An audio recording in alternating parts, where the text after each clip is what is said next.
Assalamu alaikum everyone.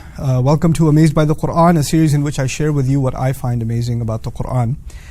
In today's example, or hopefully a few examples, what I want to talk to you about is different kinds of plurals in the Arabic language. It's a nerdy grammatical thing, but it's actually pretty cool. In English you have book or you have books, right? So you have a singular or you have a plural. The Arabic language is more complex than that. So you can have something singular, you can have something dual, referring to two things.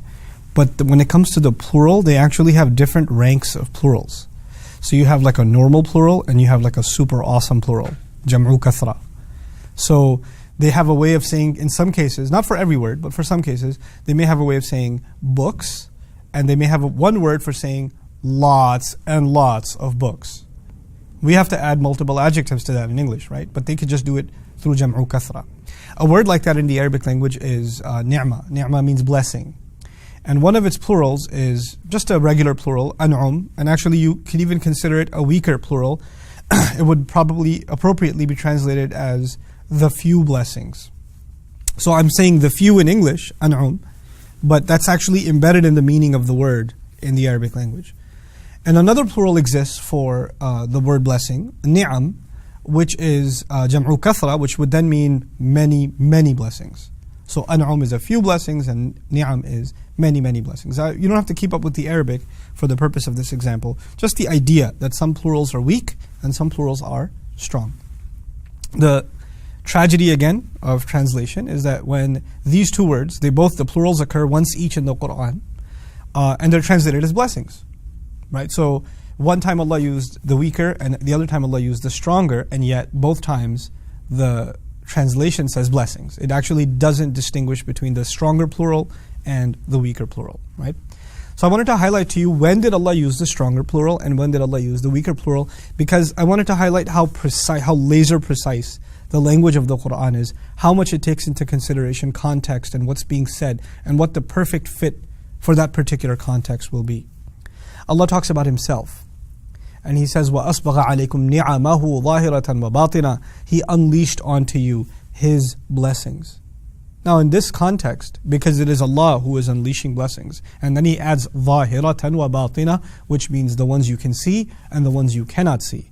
He's basically talking about countless blessings. So you guessed it, He used the powerful plural, نِعَمَهُ.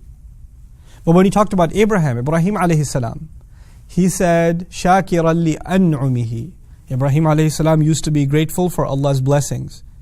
But ironically He used an'umihi, the weaker plural, which would actually be translated the few blessings.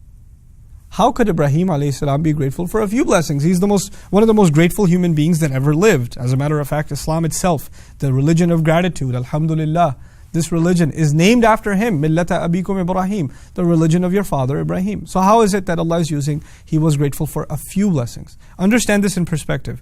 Compared to the blessings Allah gives him, compare that with the blessings he's actually able to be grateful for throughout his entire life of gratitude.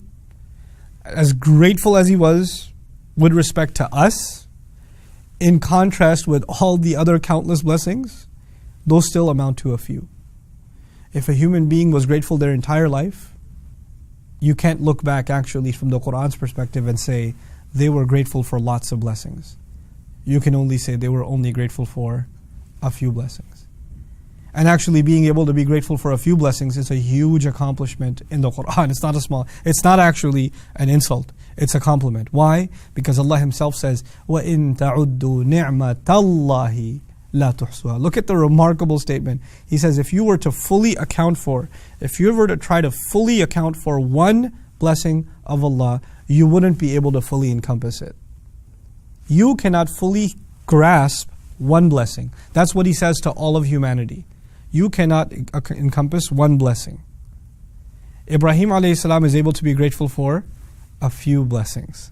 This is actually a compliment to Ibrahim alayhi salam.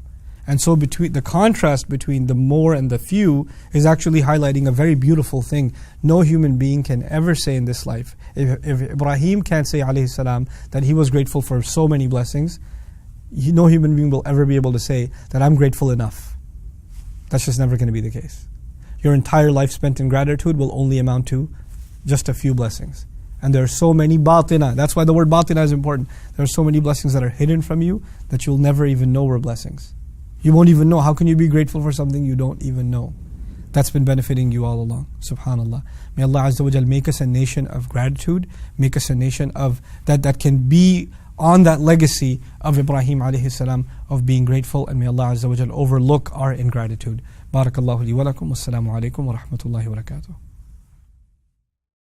Assalamu alaikum wa rahmatullah. If you enjoyed this video, please do share it with friends and family. If you want to see more videos from this series, click on the box at the top. If you want to see other videos, click on the box at the bottom. And don't forget to hit the subscribe button. Thanks.